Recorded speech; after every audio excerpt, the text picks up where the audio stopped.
आकाशवाणी मध्य प्रदेश से प्रस्तुत हैं प्रादेशिक समाचार।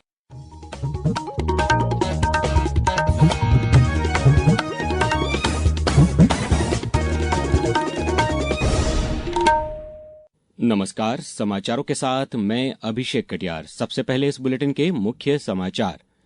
प्रधानमंत्री ने संसद में राष्ट्रमंडल देशों के स्पीकरों के 28वें सम्मेलन का किया उद्घाटन। कहा, संसद के कामकाज में अब एआई का भी इस्तेमाल। मध्य प्रदेश विधानसभा का बजट सत्र 16 फरवरी से शुरू, 12 बैठकें होंगी। मुख्यमंत्री डॉक्टर मोहन यादव कल माखन नगर के दौरे पर लाडली बहना योजना के तहत लाभार्थियों के खाते में राशि ट्रांसफर करेंगे और उज्जैन में महाकाल महोत्सव 2026 के दूसरे दिन शिवा संगीत की प्रस्तुति। अब समाचार विस्तार से। प्रधानमंत्री नरेंद्र मोदी ने संसद भवन के केंद्रीय कक्ष में राष्ट्रमंडल देशों के स्पीकरों और पीठासीन अधिकारियों के 28वें सम्मेलन का उद्घाटन किया। सम्मेलन का उद्देश्य समकालीन संसदीय मुद्दों पर चर्चा और लोकतांत्रिक संस्थाओं को सशक्त बनाना है। अपने संबोधन में प्रधानमंत्री ने आर्टिफिशियल इंटेलिजेंस का भी उल्लेख किया और कहा कि अब संसद के कामकाज में भी तकनीकी नवाचार और एआई का इस्तेमाल किया जा रहा है। हमने अपनी संसद में एआई की मदद से डिबेट्स और हाउस प्रोसीडिंग्स को रियल टाइम में रीजनल लैंग्वेजेस में ट्रांसलेट करने का काम शुरू किया है। संसद से जुड़े रिसोर्सेज को भी एआई की मदद से यूजर फ्रेंडली बनाने का काम हो रहा है और इससे हमारी यंग जनरेशन को संसद को समझने का उनको बेहतर अवसर मिल रहा है। मध्य प्रदेश की 16वीं विधानसभा का बजट सत्र 16 फरवरी से शुरू होकर 6 मार्च 2026 तक चलेगा। ये 19 दिन का सत्र होगा जिसमें सदन की 12 बैठकें होंगी और कई महत्वपूर्ण शासकीय काम किए जाएंगे। राज्यपाल मंगू भाई पटेल द्वारा अनुमोदित अधिसूचना विधानसभा सचिवालय ने जारी कर दी है। इसके अनुसार अशासकीय विधेयकों की सूचनाएं 4 फरवरी तक और अशासकीय संकल्पों की सूचनाएं 5 फरवरी तक जमा की जा सकती हैं। स्वास्थ्य मंत्री जगत प्रकाश नड्डा ने कहा है कि भारत के आयुष और हर्बल उत्पादों के निर्यात में 6% से अधिक की बढ़ोतरी हुई है। उन्होंने बताया कि निर्यात वर्ष 2023-24 में 64 करोड़ 90 लाख डॉलर से बढ़कर 2024-25 में 68 करोड़ 80 लाख डॉलर से अधिक का हो गया है। उन्होंने कहा कि प्रधानमंत्री नरेंद्र मोदी के नेतृत्व में भारत की स्वास्थ्य विरासत दुनिया भर तक पहुंच रही है। मुख्यमंत्री डॉक्टर मोहन यादव ने आज उज्जैन में भगवान बृहस्पति मंदिर में दर्शन किए और तेलीवाड़ा चौराहे पर स्थानीय लोगों से चाय पर चर्चा की। प्रवास के दौरान उन्होंने निर्माणाधीन गीता भवन का निरीक्षण किया जो अप्रैल 2026 तक 34 करोड़ रुपए की लागत से 5.11 एकड़ में पूरा किया जाएगा। अब समाचारों में वक्त है एक ब्रेक का।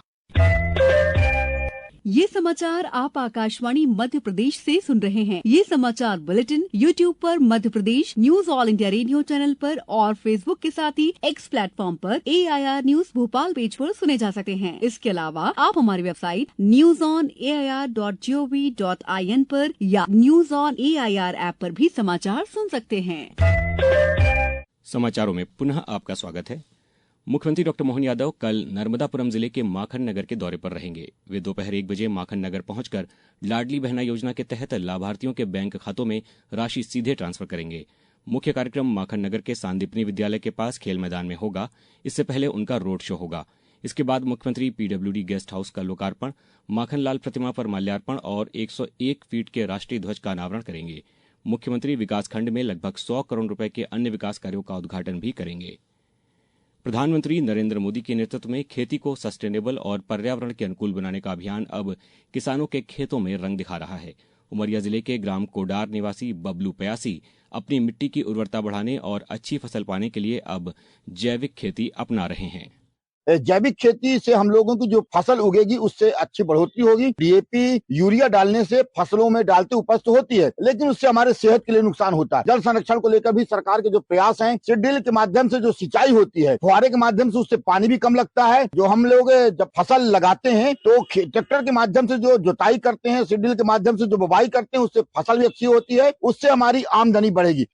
मुख्यमंत्री डॉक्टर मोहन यादव ने भोपाल में आयोजित मध्य प्रदेश क्षेत्रीय एआई इम्पैक्ट कॉन्फ्रेंस 2026 का आज दीप प्रज्वलन कर शुभारंभ किया। इस अवसर पर मुख्यमंत्री ने प्रदेश में एआई के माध्यम से बेहतर शासन और आर्थिक बदलाव के लिए सरकार की कार्य योजना प्रस्तुत की। AI enabled governance for an empowered Bharat विषय पर आयोजित इस कॉन्फ्रेंस का उद्देश्य एआई आधारित शासन, तकनीकी और प्रौद्योगिकी के क्षेत्र में शिक्षा जगत और उद्योगों के बीच सहयोग को बढ़ाना है। उज्जैन में चल रहे श्री महाकाल महोत्सव 2026 के दूसरे दिन खास सांस्कृतिक कार्यक्रम आयोजित किए जा रहे हैं। महोत्सव में शिव तत्व पर आधारित संगीत प्रस्तुति शिवा पेश की जा रही है। महोत्सव के पहले दिन प्रसिद्ध गायक शंकर महादेवन ने शिवो अहम की भावपूर्ण प्रस्तुति दी थी, जिसने श्रोताओं को मंत्रमुग्ध कर दिया था।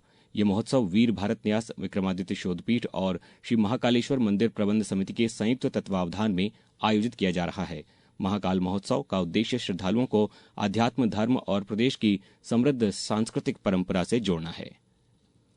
खाद्य मंत्री गोविंद सिंह राजपूत ने बताया है कि अब तक 7,40,000 किसानों से करीब 49,87,000 मीट्रिक टन धान की खरीदी न्यूनतम समर्थन मूल्य पर की जा चुकी है।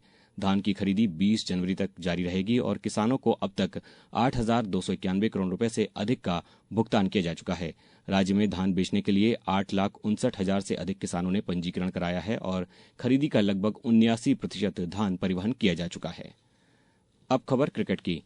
इंदौर के होलकर स्टेडियम में भारत और न्यूजीलैंड के बीच 3 एकदिवसीय मैचों की सीरीज का आखिरी मुकाबला 18 जनवरी को खेला जाएगा, जिसके लिए दोनों टीमें आज शाम इंदौर पहुंच गई हैं। होलकर स्टेडियम बल्लेबाजों के लिए मशहूर है और यहां अक्सर हाई स्कोरिंग मैच देखने को मिलते हैं। पहले 2 मुकाबलों में दोनों टीमें 1-1 से बराबरी पर हैं, जिससे तीसरा और निर्णायक मैच बेहद रोमांचक होने वाला है। अब कुछ समाचार संक्षेप में।